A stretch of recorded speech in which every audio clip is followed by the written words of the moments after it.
What's good, everybody? What's good, everybody? I'm back once again for another recap of the. We're gonna talk about a lot of sports week this week. We're gonna talk about the NFL recapping week 2 of the NFL season. Gonna talk about the WNBA playoffs that happened yesterday. So all of that I'm gonna be recapping.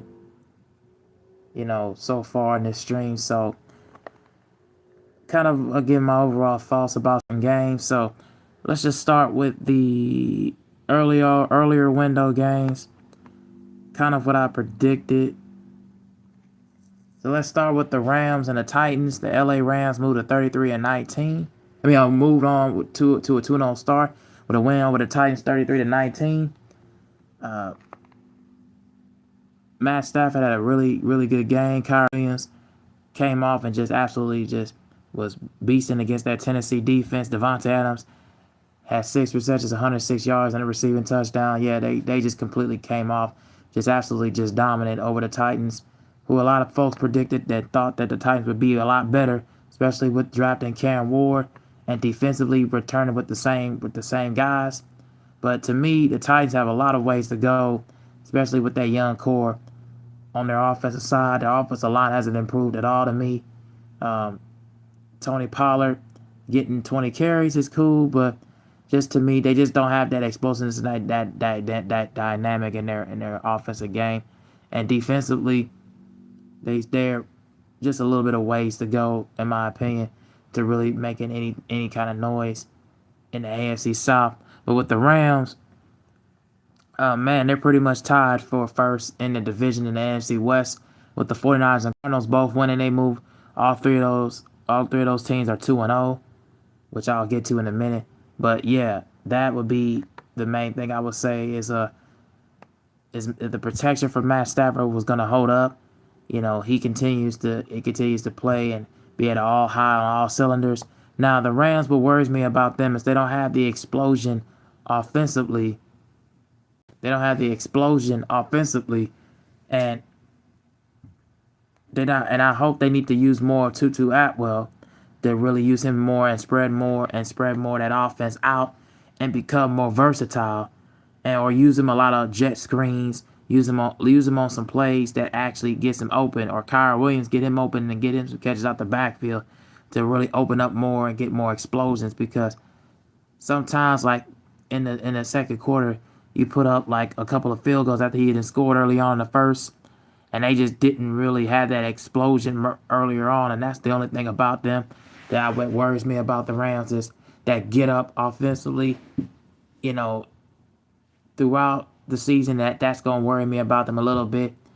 And even though defensively they play really well, and they've been playing really well these past few games, ever since the divisional round against the Eagles, it's just the fourth quarter with that turnover they pretty much collapsed, but they couldn't stop Saquon Barkley. But to me, I think the Rams, what's gonna be the bona factor, the deciding factor for me, is that they're gonna have to really align.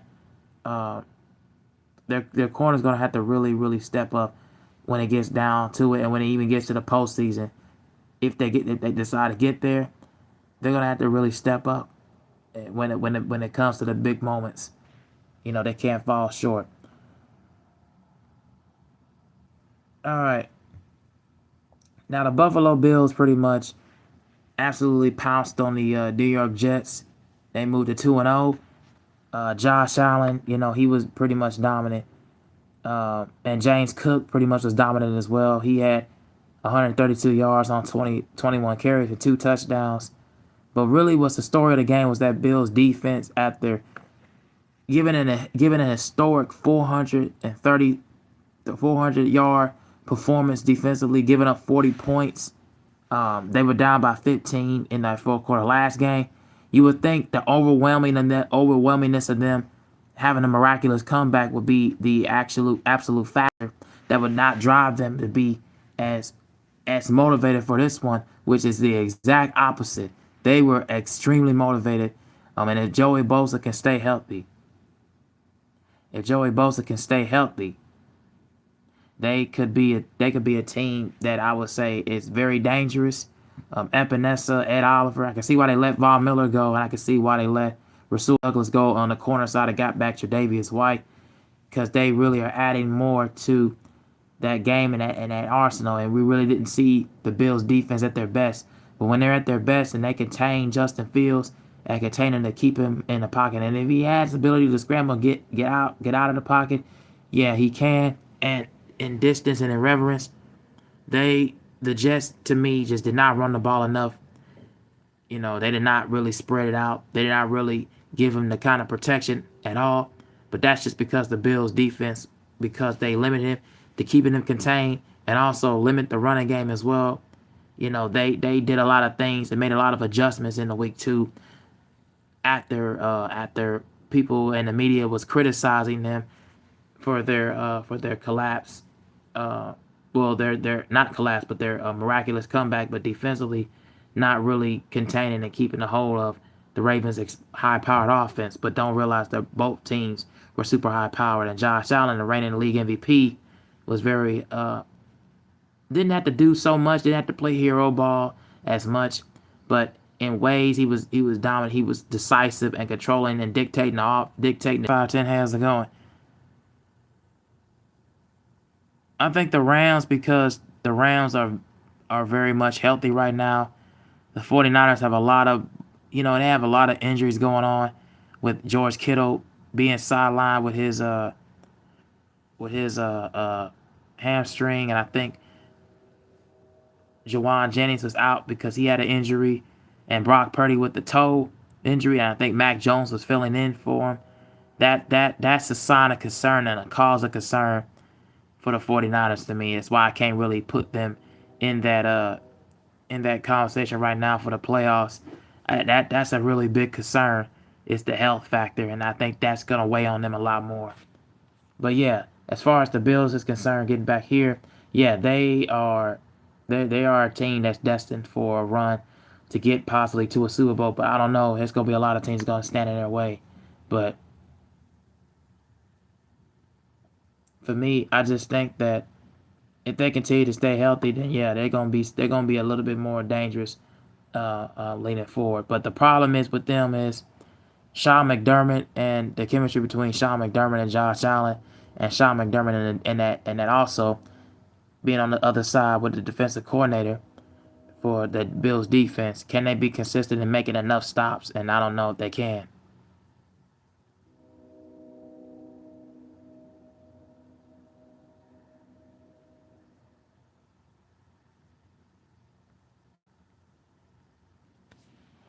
Yeah, they've always pretty much had that swagger ever since that Jim Kelly in the early '90s days. They went to 4 Super Bowls and pretty much choked all 4 of them out. Completely just gagged the game and choked all 4 of them out in the '90s. So that '90s curse for the Buffalo Bills is pretty much weighing in on them, and it's pretty much has garnered their chances of ever getting far into the playoffs. Yeah, they pretty much, as a franchise and as an organization, they've been pretty much cursed after that. But I don't know, for some reason people have been saying that this is gonna be different. So we'll see when it boils down to it. Now let's talk about let's go to the Ravens. Hold on. All right, let's go to the Browns and the Ravens. This is the time. Now this is the time that a lot of people was kind of thinking or causing concern for the Ravens defensively, because they gave up 41 points and they were up by 15. They gave up 15 points later on in the last 5 minutes in the fourth quarter, and a lot of people was kind of questioning what was going on. John Harbaugh, does he need to be fired after this season as the coach? But this is championship or bust if you're John Harbaugh and the Baltimore Ravens. After having a really good performance against the Browns, Lamar Jackson being who he was. Now, the running game concerning as far as Derrick Henry not getting as many touches, but Lamar Jackson's really good performance and ability to elevate his pocket presence, and elevating his arm strength and talent, which he already had when he won the Heisman when he was in Louisville playing with the Louisville Cardinals. But he really stepped up and really elevated his game, really elevated his play, because as far as the difference between Greg Roman and Todd Monken is Greg Roman really kind of made Lamar being more of a running mobile quarterback and who can only throw at certain times, whereas Todd Monken is spreading the ball out, is spreading him out, and really just seeing, the field and seeing his vision and seeing where they can go, knowing that he can just test his arm strength and hoping that his arm strength and opening the play is dynamic and making their offense more dynamic and having Lamar Jackson elevate his game and elevate his play. But the problem is for the Ravens is John Harbaugh and his coaching route tree and his coaching pedigree is not really garnered them into wins, and they always find some way to gag and choke down the stretch. Similar to the Bills, I feel like with them, other than the curse part, I feel like the Ravens just have a lot of talent at this point, but can that talent be a thing where they can just propel them to go all the way? Because that was my pick, my early Super Bowl pick. Can that talent be an echelon to push them further? Is my question. And also, can they consistently run with Derrick Henry? You know, and I get it. You're playing against the Browns. You didn't really have to do so much as far as rushing attempts because although Cleveland was like from last week, they kind of was slowing the run game down for the Bengals. I don't feel as if the Ravens are gonna have Derrick Henry keep having Derrick Henry run 11 carries for 23 yards. No, they're gonna give him at least 20 to 25 touches next game, and I think they'll be there. They'll be fine as far as keeping that essence and keeping that flow. For me, although the Browns have more yards in total from rushing, passing, and of course, slightly in yards per play, that kind of was very similar. I feel like to me the Ravens have found their stride, have found a way to put points on the board without getting so many yards.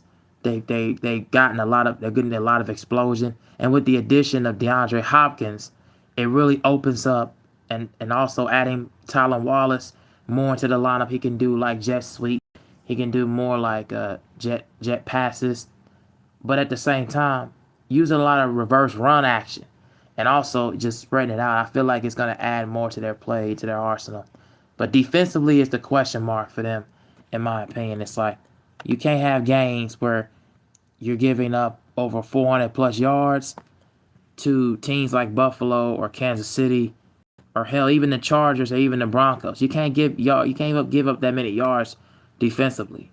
And you got Kyle Hamilton and Marlon Humphrey, who, by the way, Kyle Hamilton came from another Indiana alma mater, Notre Dame. Came an alma mater of mine in Notre Dame. Because a lot of Indiana, it's not Indiana natives, from in as far as the Hoosiers concerned, Purdue and Notre Dame, all them alma mater. So Kyle Hamilton came from over there, and then also Marlon Humphrey, and also you got Nate Wiggins, who came from Clemson, and I watched him in the ACC when he was playing against Florida State, and and of course he played against his own alma mater, Keon Coleman. So yeah, we see you see that a lot of these players, coming from these universities, coming from these collegiate level, had to transition their game and be more aggressive and be more active. And that's the thing with the Ravens. Can they be more aggressive and can their defense get after it? It's my only thing that's gonna be a problem. So for yeah, that'd be the only thing it would be a cause of concern. But a really good win for them. I'm glad they got their stride right up the monkey out their back as far as like calming their nerves down and really settling the game and really getting involved. Now let's talk about the story of the day, and that is a lot of questions circling around. Let me get to the actual. If I can find it, what the heck is going on? Oh, here we go. Yeah. All right. Oh, you said a lot of people say Lamar is better than Michael Vick from college to rookie season in the NFL. What do you think, bro?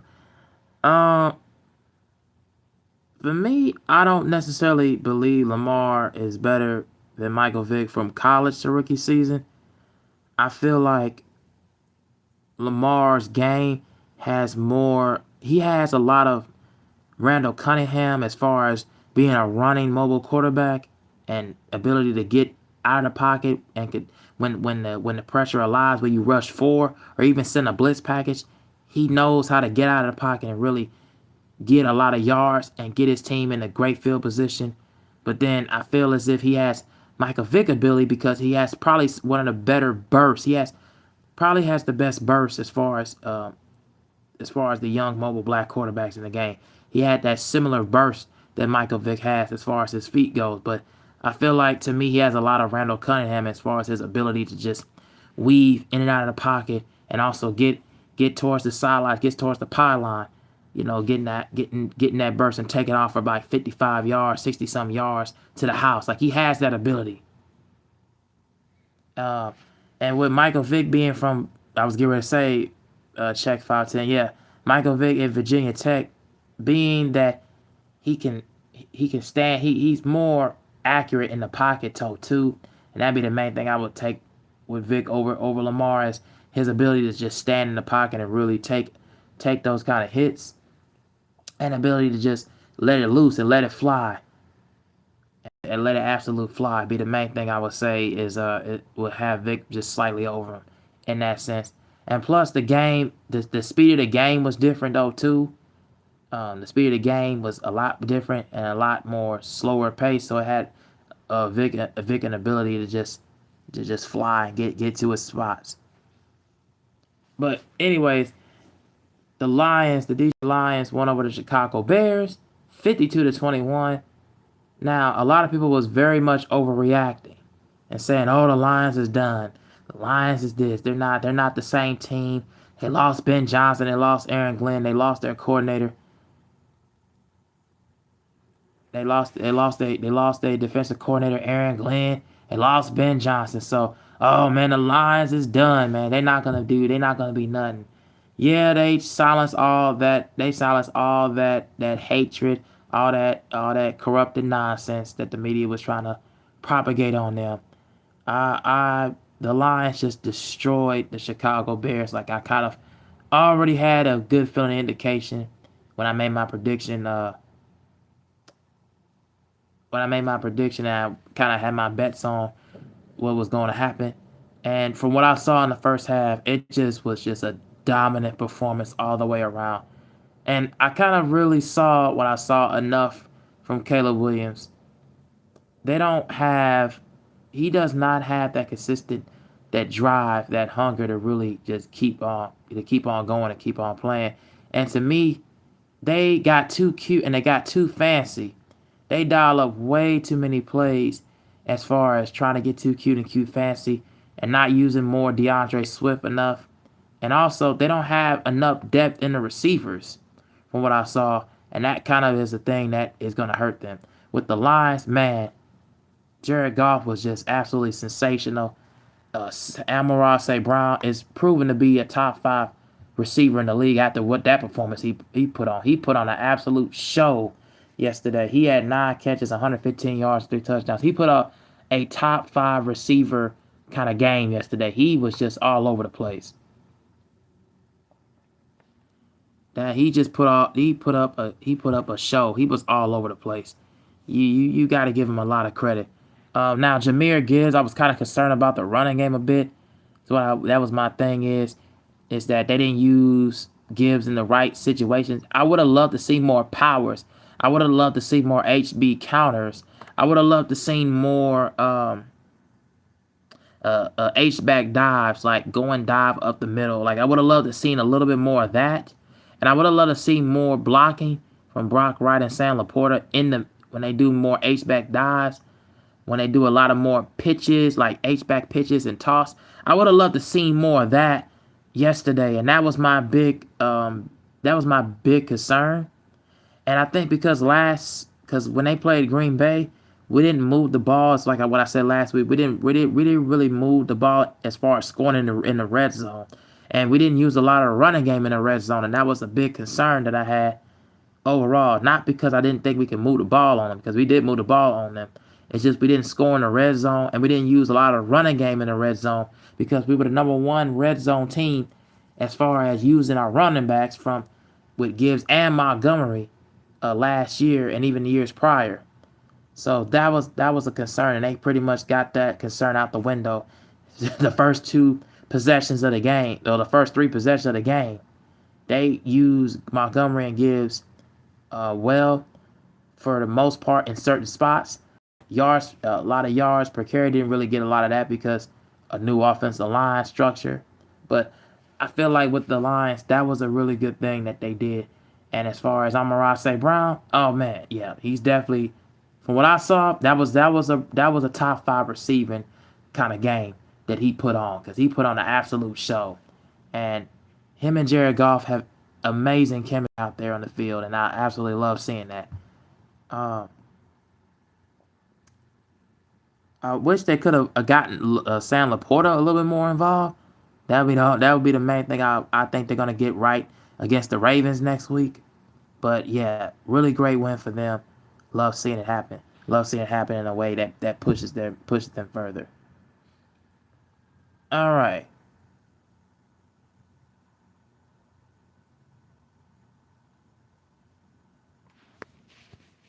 Oh yeah. So you talking about the Lions and 49ers game couple years ago? Yeah, in that championship. Yeah, the Lions stopped running the ball and they kept going for it on 4th down. I don't understand what that was about.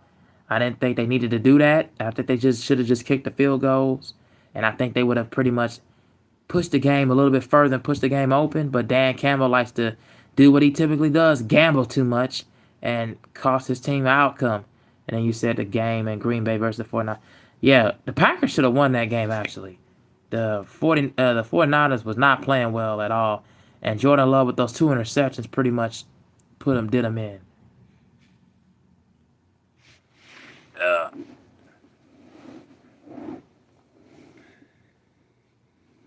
and as far, yeah, they completely gave that one away. They completely gave it away, in my opinion. All right, and so last but not least, oh, actually, we'll talk about 2 more, then I think I'm pretty much done. So, the Broncos and the Colts. So, now this was probably one of the best games of yesterday's game, and pretty much Daniel Jones has a absolute career resurgence last night as he was able to just topple with 300 yards and was 23 of 34 with 314 yards and 2 touchdowns, 1 passing, 1 rushing. He was on point. And Jonathan Taylor had a big 69-yard run early on in the 4th quarter. He had 25 carries for 165 yards. And Jonathan Taylor's been this way since he came out of Wisconsin, able to get into that 2nd and 3rd gear and just take it to the house because of his speed and agility. He reminds me a lot of what early on of what a Marshall Faulk was.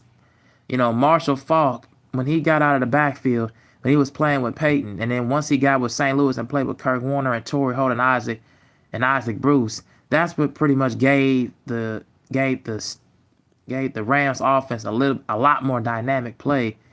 And with Jonathan Taylor, he has that speed and ability to do that because, you know, with Daniel Jones, who has the ability to move and get into his spots, the elevation of what Josh Downs and Michael Pittman has done, that kind of what set the tone. And against actually probably one of the top better defenses in the NFL in the Denver Broncos, you would think that the Broncos will have an answer, especially from what they did last week to Tennessee. But they face another dynamic system core in Shane Steichen and the Colts, and they figured out ways to just maneuver and continue to get into their stride. So I really love exactly what the Colts were doing in the 4th quarter.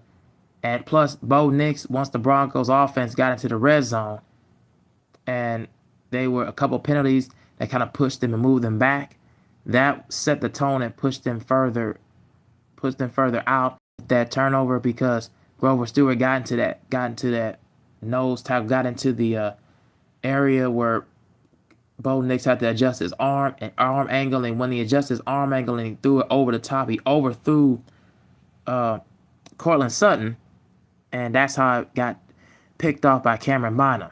And that's what changed the momentum for that game and for the Denver Broncos because they ended up losing that one. And plus, Schrader missed that 60-yard field goal and was called a penalty because of leverage from the Broncos interior, which got them a shorter field goal attempt. And that's how they was able to come back and win it. But, yeah, what an incredible game that we saw from the Broncos and the Colts because they absolutely went back and forth. And because of that, yeah, I was really impressed with both teams, actually. I was really impressed with both teams. Bo Nix actually played really well. He looked a lot better than what he did last week. And Daniel Jones has continued to just surge. I was not expecting this going into the season for him. And to play like he had been playing, yeah. The Colts have not started off 2-0 since 2009. That is something insane. And scored at least on all 10 possessions. That is insane as well. At least all 10 possessions in the first quarter. At least all 14 possessions for the game. That's incredible. Absolutely incredible. And Tyler Warren has really also elevated his offense as well. You know, from when he was in with Penn State playing for the Nittany Lions. And the Eagles and the Chiefs. Now let's go to that one. The Super Bowl rematch. Now, my thoughts about this one is very, very simple. The Eagles just proved once again why they are the reigning defending champions. But for them, yeah, Jalen Hurts did not pass the ball for 200, 300 yards and all that. He didn't throw it around the yard. But Saquon Barkley had 22 carries for 88 yards because the Chiefs defense were making adjustments and trying to eliminate the big play opportunities because they was not going to have another repeat of what they did in the Super Bowl, getting them big plays to Dotson and Devontae Smith and A.J. Brown. They was not going to have that, so that's why the adjustments were made for the Chiefs to limit those big play opportunities. And they did that, but still you gave at least dang near 100-plus yards, 122 yards to the Philadelphia Eagles and limited their passing to 94. And the problem with the Chiefs is that they turn the ball over at the wrong time. And that's a concern for me. They turn the ball over way too much at the wrong time. And I think that's going to be their ending all be all. They're going to be their big problem. So if they don't have ways to if they don't find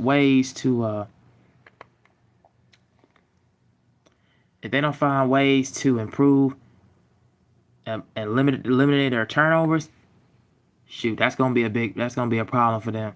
And as far as Patrick Mahomes goes, yeah, he just got to play better, not turn the ball over that much. And also,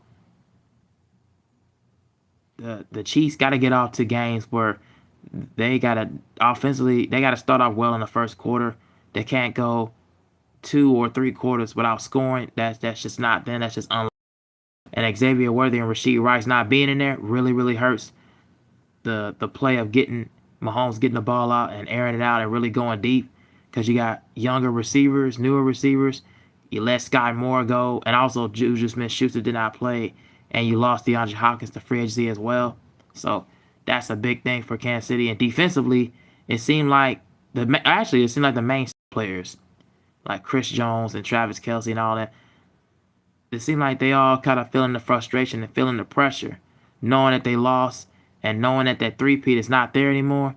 Yeah, they feeling that pressure. They feeling that angst, that anxiety and anxiousness. So, yeah, those are my thoughts about those games.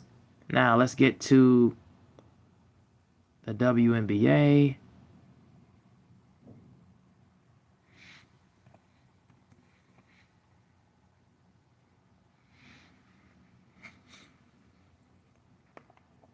It pretty much goes without saying. Now, let's go to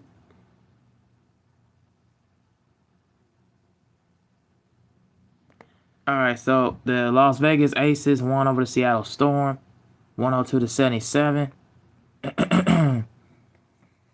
The big kind of question is for the Aces, the consistency, can they continue this throughout the playoffs? And I believe they can if they get performances like what I saw from Asia and of course Jackie Young, the two best and the two main star players, because they can go. Because Asia Wilson people don't realize, Kirsten Bell or Nalissa Smith, Kia Stokes, and the rest of these women, these women are averaging like 4 points per game, 4.5 points per game, and Asia Wilson is continuing to be dominant, averaging a double like on any given night. And what happened is their defense was able to neutralize and shut down the Storm, and rebounding in the interior. They grabbed at least over 30 plus rebounds. Asia Wilson was just as dominant as she was, during that 15-game winning streak, and they're still carrying it on into this one. They're doing their thing. And Seattle is just continuing to fall off as we all speak. Because, man, they had a terrible performance overall. Terrible performance all the way around. Now, they got some scores from Gabby and got some scores from NECA, but they just don't have enough to me to keep up with the Aces in the playoffs. Playoffs is just different to me, a different vibe, a different atmosphere. I just don't see them doing much to really contain and really keep up with them. The Aces just had a lot of star power, and that's just pretty much reigning over supreme with that.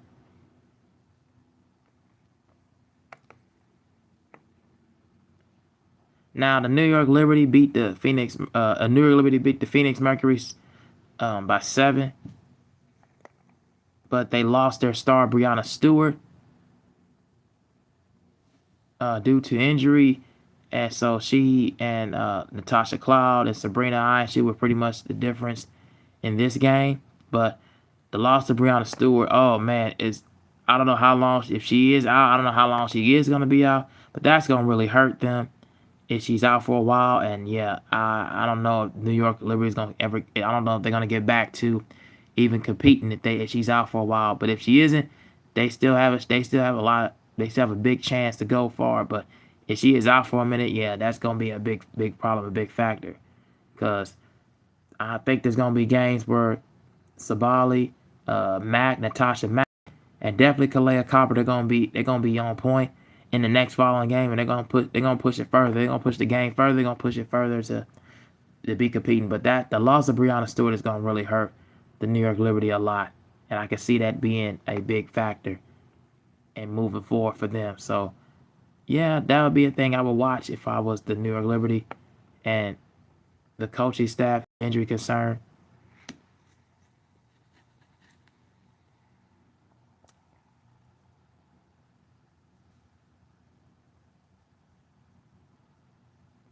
And the Atlanta Dream beating the Indiana Fever 80-68.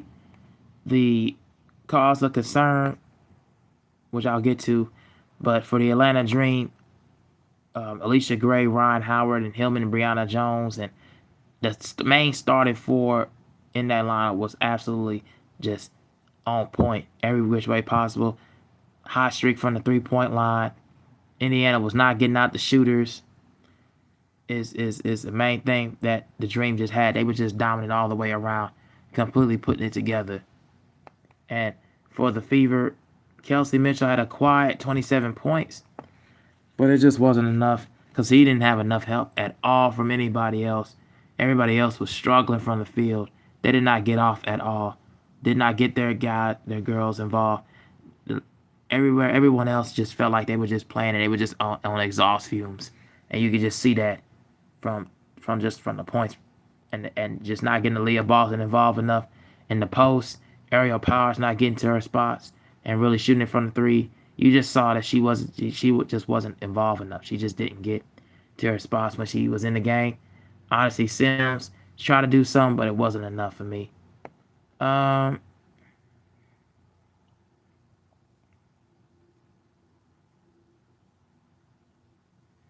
And yeah, that's all I can say about that recap. So those are just some quick ones that I would like to talk about. So And this is my last story before I get to another video that I'm going to be talking about. Another story about Charlie Kirk that I want to get towards, and also I got an album review coming for you guys, so be on the lookout for that. But Marlon Wayans, when he's talking about this latest sports horror film, goes by the name of Him, and he was talking on a Sunday morning show on CBS. He was talking about Justice Stone's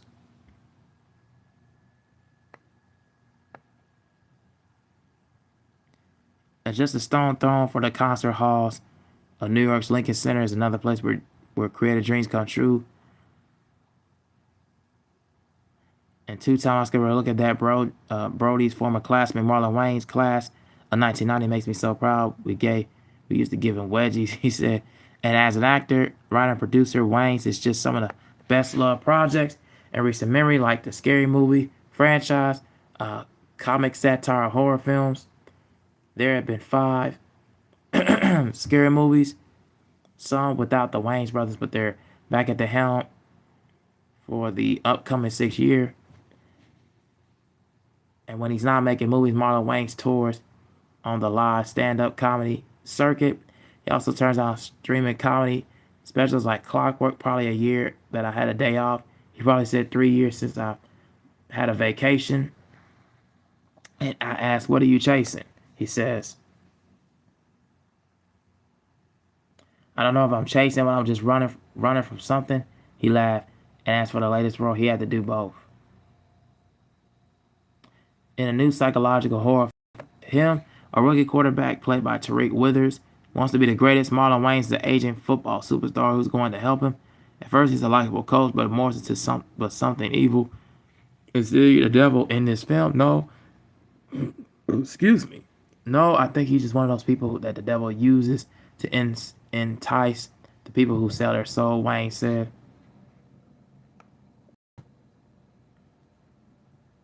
And the notion of trading your soul for athletic immortality is one of the all-time great storylines. You might call up damn Yankees over striking a deal with the devil, and as the devil advocated him, Wayne's character puts the rookie quarterback through hell.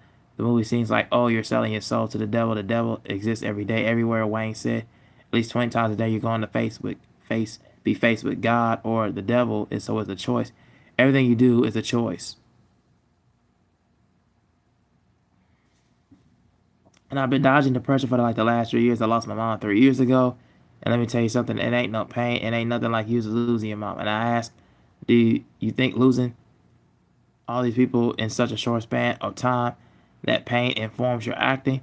Yes, because I have manufactured tears. I have to manufacture tears. Marlon said my mother died. And it's all I can think about is right there. It's right behind my eyes. I don't need 20 minutes to go and think about stuff no more. Wayans learned how to turn personal loss into dramatic power and told he was the only one considering for this role, in Him is a sign that his time may have finally come.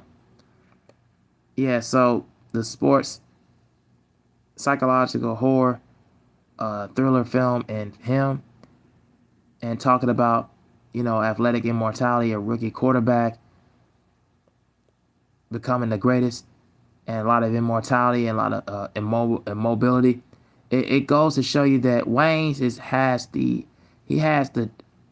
a way of actually bringing the best out of young rising stars, young rising actors, and also he has a way of genre bending and going into different genres of films and genres of comedy, and using a lot of satire and comedy, and also using a lot of satire in films, period, and going after it and really tackling it and really addressing it in a way where it's not even nowhere close to inconvenience, but it's actually very convenient and very symbolic to his overall goal, which is to grab the current fan base, the current audience, and a new audience to see him differently, to elevate his craft. And that's what I really like about Marlon Wayans overall out of the Wayans brothers, because he really just knows how to grab. He really knows how to listen to a lot of the fans and a lot of, just the current day and age of filmmaking, and also listen to other filmmakers and who he's inspired by, and listen to other comedians who he's inspired by, and really goes into tackling it in new and nuanced and advanced ways. So yeah, those are my thoughts about what I think about could be a potential hit, a potential gem in this psychological horror film, sports biopic film in him. And I really feel like that's going to be something that's going to be very, very creative. And also, he's coming out with Scream 6 next year, so I can't wait to see that as well. So I really am liking what's going on with the upcoming projects from Marlon and everything. I hope the rest of the Rain brothers, when Scary Movie 6, I hope it's going to be interesting as well. But yeah, man, this is a great news to hear, and I'm glad Marlon is still being able to do his thing when it comes to filmmaking nowadays. So that's my thoughts. I'm going to be out of here, guys. Thank you all for watching and hearing me talking about the latest sports games, the latest playoff games for the WNBA, and talking about the story as well. So I'm out of here. I got more content for you guys. So thank y'all for watching. I'm out. Peace.